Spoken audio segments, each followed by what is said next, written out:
હવામાન વિભાગે આજે સૌરાષ્ટ્ર કચ્છના કેટલાક વિસ્તારમાં હળવા વરસાદનું અનુમાન વ્યક્ત કર્યું છે અને તેની વચ્ચે પોરબંદરના વાતાવરણમાં વહેલી સવારથી પલટો જોવા મળ્યો।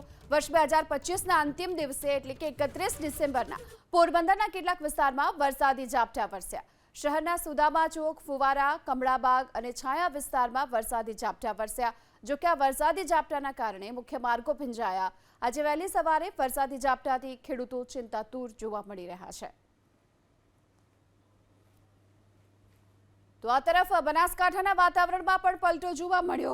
અમીરગઢ, દાંતા, અંબાજીમાં વાદળછાયું વાતાવરણ જોવા મળી રહ્યું છે। પાલનપુર, વડગામમાં વાદળછાયું વાતાવરણ જોવા મળ્યું અને બનાસકાંઠામાં કમોસમી વરસાદની આગાહી પણ કરી છે હવામાન વિભાગે અને આગાહી મુજબ બનાસકાંઠામાં વાતાવરણમાં પલટો જોવા મળ્યો। પાલનપુર, વડગામમાં વાદળછાયું વાતાવરણ છે અને માવઠાની આગાહીની વચ્ચે હવે ખેડૂતોની ચિંતા પણ વધી છે।